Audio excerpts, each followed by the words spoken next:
Hello students, मैं अंकित शुक्ला आपका स्वागत करता हूं अपने यूट्यूब चैनल कंपटीशन गुरु में। आज मैं आपको साइंस में मापन प्रणाली लेसन पढ़ाऊंगा। चलिए हम लोग सबसे पहले जानते हैं कि ये मापन प्रणाली है क्या।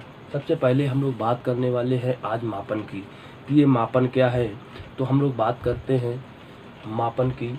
मापन किसी पदार्थ या वस्तु या व्यक्ति से संबंधित विभिन्न भौतिक राशियाँ जैसे लंबाई, चौड़ाई, द्रव्यमान, ऊंचाई, क्षेत्रफल आदि का मात्रकों के आधार पर जो संख्यात्मक शुद्धतम मान व्यक्त करता है वह मापन कहलाता है। अब यहाँ पर बात की गई है भौतिक राशियों की कि भौतिक राशियाँ क्या हैं। तो हम लोग बात करते हैं भौतिक राशियों की। भौतिक राशि पदार्थ की वह भौतिक गुण है जिसके आधार पर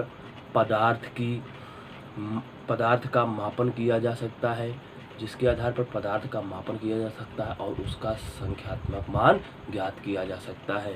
अब हम लोग बात करते हैं कि भौतिक राशियों का वर्गीकरण। तो भौतिक राशियों का मात्रक, दिशा और परिमाण के आधार पर निम्नलिखित रूपों में वर्गीकरण किया गया है। हम लोग बात करते हैं सबसे पहले दिशा और परिमाण के आधार पर। तो दिशा और परिमाण के आधार पर दो भागों में बांटा गया है, अदिश राशि और सदिश राशि।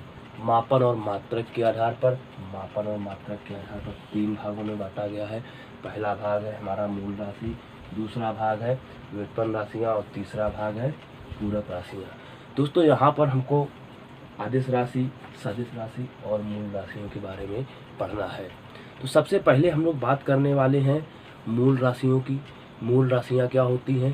तो वे राशियाँ जो अन्य भौतिक राशियों पर निर्भर ना होकर बल्कि पूर्णतया स्वतंत्र रूप से होती हैं, ठीक है, मूल राशियाँ कहलाती हैं। वे राशियाँ जो अन्य किसी भी भौतिक राशि पर निर्भर ना होकर एक मूल रूप से स्वतंत्र होती हैं, वे हमारी मूल राशियाँ कहलाती हैं। अब ये मूल राशियाँ होती कौन कौन सी, हम इनके बारे में बात कर लेते हैं। और हाँ, एक वेरी मोस्ट इम्पॉर्टेंट पॉइंट कि इनके मात्रक क्या कहलाते हैं? मूल मात्रक कहलाते हैं। इस बात को याद रखेंगे कि वे भौतिक राशियाँ जो किसी अन्य राशियों पर निर्भर ना होकर मूल रूप से स्वतंत्र होती हैं, वह मूल राशियाँ कहलाती हैं और इनके मात्रक मूल मात्रक कहलाते हैं। अब हम लोग बात करने वाले हैं कि ये मूल राशियाँ होती कौन कौन सी हैं और कितनी होती हैं, ठीक है। तो हम लोग बात करते हैं मूल राशियों की। तो ये 7 होती हैं। कौन कौन सी होती हैं एक बार नोट कर लेंगे। पहली मूल राशि हमारी होती है लंबाई। कौन सी होती है पहली मूल राशि? लंबाई। दूसरी होती है समय। दूसरी कौन सी होती है? समय। फिर ताप, ठीक है, ताप। इसके बाद होता है हमारा द्रव्यमान। द्रव्यमान, विद्युत धारा, ज्योति तीव्रता,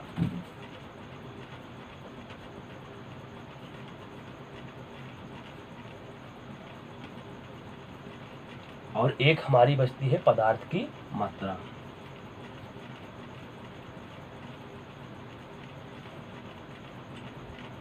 पदार्थ की मात्रा, ये 7 हमारी मूल राशियां हैं। इनके बारे में हमको पढ़ना था। अब हम लोग बात करते हैं सदिश राशियों की और अदिश राशियों की। तो पहले हम लोग बात करते हैं अदिश राशियां। नाम से ही पता चलता है ये किस प्रकार की राशियां होती हैं। अदिश, जिसमें कोई दिशा नहीं। अदिश, जिसमें कोई दिशा नहीं है। अब जब दिशा नहीं होगी तो फिर क्या होगा? अभी यहाँ पर हमने बात की थी कि अदिश और सदिश राशियाँ किस में आती हैं? अदिश और सदिश राशियाँ किस में आती हैं? परिमाण और दिशा वाले में। अब इसमें सीधी सीधी बात उसने कर दी कि दिशा है ही नहीं। जब दिशा नहीं है तो बचा क्या? परिमाण। वे मूल राशियाँ, वे भौतिक राशियाँ जिनको व्यक्त करने के लिए केवल परिमाण की आवश्यकता होती है, दिशा की नहीं, क्या कहलाती हैं? अदिश राशियाँ। वे राशियाँ जिनमें जिनको व्यक्त करने के लिए केवल परिमाण की आवश्यकता होती है, दिशा की नहीं, क्या कहलाती हैं? आदिश राशियां। जैसे दूरी हुई, चाल हुई, आयतन हुआ, समय हुआ। इनको व्यक्त करने के लिए सिर्फ हमको परिमाण तो चाहिए मगर कोई दिशा नहीं चाहिए। दूरी है, अब दूरी तो आपको पता है कि दूरी तय की गई, मगर किस दिशा में तय की गई ये नहीं पता है। हमारा दूसरा आया चाल। ठीक है, चाल तो पता है कि 20 किलोमीटर प्रति घंटे की चाल से जा रहे हो और किस दिशा में जा रहे हो ये नहीं पता है। अब अगली बात करते हैं हम लोग सदिश राशियाँ। सदिश राशियाँ, सदिश साथ में दिशा, साफ साफ नाम से ही पता चल रहा है, साथ में दिशा। सदिश साथ में दिशा। ऐसी राशियाँ जिनको व्यक्त करने के लिए परिमाण के साथ साथ दिशा की भी आवश्यकता होती है, वो हमारी सदिश राशियाँ कहलाती हैं। जैसे बल हुआ, विस्थापन हुआ। ठीक है, इस प्रकार की राशियाँ हमारी क्या कहलाती हैं? सदिश राशियाँ कहलाती हैं। अब हम लोग बात करने वाले हैं थोड़ा खगोलीय दूरियों की। कुछ बच्चों के कमेंट्स आ रहे थे, सर खगोलीय दूरी के बारे में बताओ, इनमें नहीं समझ में आता है। तो आज से ये भी डाउट आपका क्लियर होने वाला है। सबसे पहले हम लोग बात करते हैं प्रकाश वर्ष की। प्रकाश वर्ष का यूज़ कहाँ पे होता है और ये किस हिसाब से कार्य करता है, हम लोग बात इसकी करने वाले हैं। ठीक है, प्रकाश वर्ष की।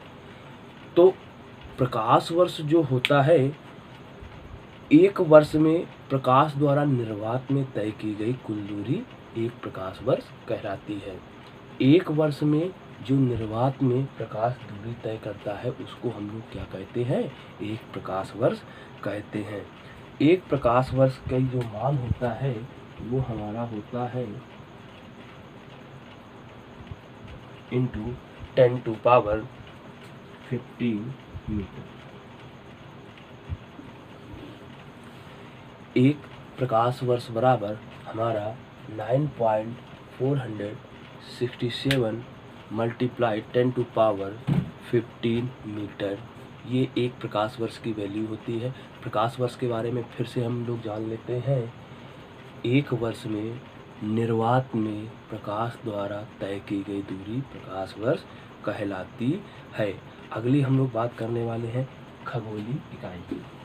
ये खगोलीय इकाई क्या होती है, इसकी हम लोग बात कर लेते हैं।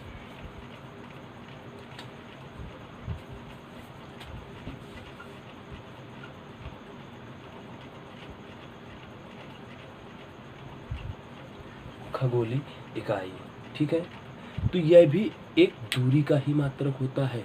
अब ये दूरी होती कहाँ पे है? तो पृथ्वी और सूर्य के बीच की जो दूरी है वह हमारी खगोलीय इकाई कहलाती है। फिर से बात करते हैं, पृथ्वी और सूर्य के बीच की जो दूरी है वो हमारी क्या कहलाती है? खगोलीय इकाई। अब इसकी वैल्यू कितनी होती है? तो इसकी हम बात करने वाले हैं 1.496 इंटू 10⁻11 मीटर। ये हमारी खगोलीय दूरी, खगोलीय इकाई की वैल्यू होती है। खगोलीय इकाई को हम लोग शॉर्ट में लिखते हैं AU।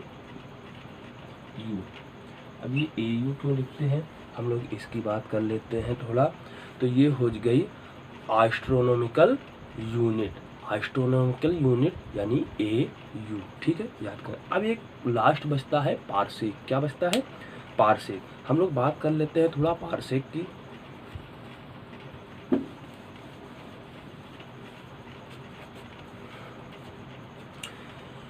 पारसेक जो होता है वह दूरी का सबसे बड़ा मात्रक होता है। इसकी बात करते हैं तो ये हमारा 3.26 गुणा 10⁻16 इसका मान होता है।